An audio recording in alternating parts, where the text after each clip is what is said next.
le point central de votre livre, c'est les téléphones seraient dangereux pour notre santé. C'est ça qui intéresse nos téléspectateurs aujourd'hui. Hausse des cancers, du cerveau notamment. Est-ce on l'a vraiment vu? Parce que c'est vraiment la question que se posent nos téléspectateurs et qu'on retrouve dans le livre. Hausse des cancers. Alors, clairement, aujourd'hui, quand on parle de ça, l'infox qui passe dans tous les journaux, c'est de dire qu'il n'y a pas d'augmentation des cancers. D'ailleurs, je regrettais d'ailleurs que le docteur Michel Simès, qui est un des médecins les plus écoutés des Français, sur RTL, disait exactement ça. Il n'y a pas d'augmentation des cancers. Eh bien, c'est parfaitement faux. Il faut savoir que dans la période des 30 dernières années, et là, on sait ce que c'est Santé publique France, notre agence sanitaire, qui, dans les statistiques fin 2019, a montré qu'il y avait une multiplication par 4 et plus des cancers les plus graves, c'est-à-dire les glioblastomes. Et quand on parle d'un glioblastome, pour ceux qui ne savent pas, la durée de vie, c'est quelques mois, et la mortalité, c'est quasiment... Et ça, multiplié par 4. Et donc, si vous voulez, pour vous donner des chiffres, parce qu'on parle beaucoup de chiffres en ce moment, ça représente 50 000 morts rien qu'en France sur les 20 dernières années. Et je ne parle que des cancers les plus graves. Je ne parle pas des gliomes, je ne parle pas des neurinomes de l'acoustique, etc.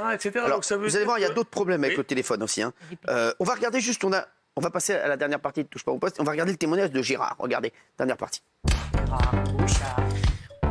On a le témoignage de Gérard, un homme victime d'un cancer du cerveau, suite à l'utilisation régulière d'un téléphone portable à son travail. Alors ça, regardez vraiment ce témoignage, parce qu'à chaque fois, mine de rien, docteur, on ne sait pas. On se dit, est-ce qu'il aurait eu son cancer du cerveau sans le téléphone ou pas? C'est un petit peu sur ça que jouent aussi certaines personnes, et ils disent, voilà, de toutes les façons, c'est pas dû au téléphone, il l'aurait eu quoi qu'il arrive. On va voir le témoignage, vous allez me dire... Je vous en prie. Quand Gérard Duchastenier nous reçoit, il lutte contre son cancer depuis plus d'1 an. Retraité d'Atos, cet ingénieur informatique a passé plus de 30 ans dans l'entreprise. Je faisais du support aux clients. Donc pour ça se faisait par téléphone. Un téléphone filaire? Non, un smartphone. Le téléphone, vous l'aviez collé à l'oreille? Je l'avais collé à l'oreille, oui. Oui. Alors, c'est vrai que ça chauffait un peu, c'est normal.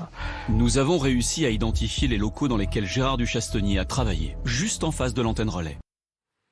Voilà, alors, vous dites donc hausse des cancers. Ce monsieur, c'est sûr que c'est à cause de ça?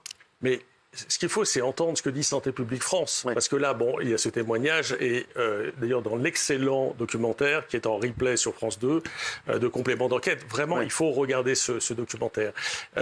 Santé publique France dit, dans les conclusions, finalement, qu'il y a un lien possible avec la cancérogénicité des ondes des téléphones portables.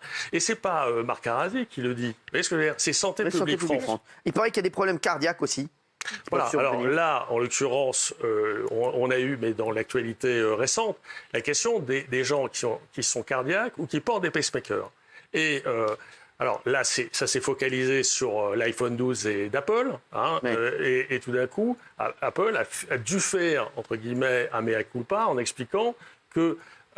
il pouvait y avoir un problème de dysfonctionnement du pacemaker. Alors vous imaginez bien que quand vous avez un pacemaker qui a un dysfonctionnement, c'est grave.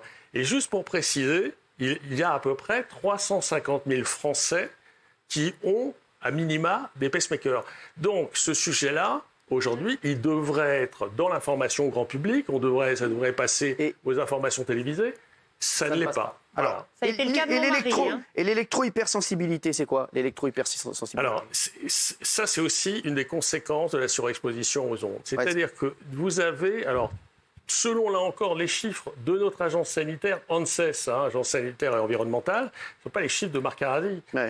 Il y a un rapport qui a été fait en 2018 et qui montre qu'il y a plus de 3 millions de personnes concernés par l'électrosensibilité. Et quand je dis 3 millions, c'est pas des doudingues, ça concerne maintenant tous les gens dans la société, on en connaît tous autour de nous, que ce soit d'ailleurs des journalistes, il y a peut-être des présentateurs, des avocats, des médecins, des infirmiers, des chauffeurs de bus, enfin, tout le monde. Et en gros, vous avez des gens qui vont avoir des signaux faibles comme des maux de tête, des acouphènes, des vertiges, des rougeurs. Et puis, la pire des situations, c'est-à-dire des gens qui sont totalement désociabilisés parce qu'ils ne peuvent plus vivre là où il y a des ondes. Ah là, d'accord. Il y a un autre truc qui serait néfaste, et là je le dis, je croyais pas, moi je pensais que c'était bien, c'est les écouteurs. Oui. Alors peut-être avant de parler des écouteurs, dire un mot sur les questions sanitaires liées à la fertilité. Parce qu'en Ouais. gros, quoi, le ça, téléphone portable, je vais revenir Alors sur les allez-y, ça c'est écouteurs. important. Il paraît qu'il ne faut pas le mettre dans la poche. Voilà, surtout, Quand on conduit. le premier message qu'on va passer, que vous allez relayer, alors là je veux Bien bien sûr. que vous le relayiez régulièrement, ne mettez plus votre téléphone dans la poche. J'ai vu les la poche. maquilleurs, les gens, tout Dans le la monde. poche devant, là. Puis derrière, en gros, Ah, oui, il faut complètement arrêter de mettre le téléphone au contact du corps et au contact de l'oreille. Bon, et ça, aujourd'hui, il y a encore une étude indienne qui est sortie cette semaine, qui faisait une analyse des études et qui montre qu'il y a un problème d'infertilité masculine. Ah ouais. Ce problème-là, Vraiment aujourd'hui, à cause du téléphone. à cause des téléphones portables. Donc tous ouf. ces sujets-là, ben oui, parce qu'il y a des études, on n'en parle pas, mais c'est pas parce qu'on n'en parle pas que ça n'existe pas. Bien sûr, ouais.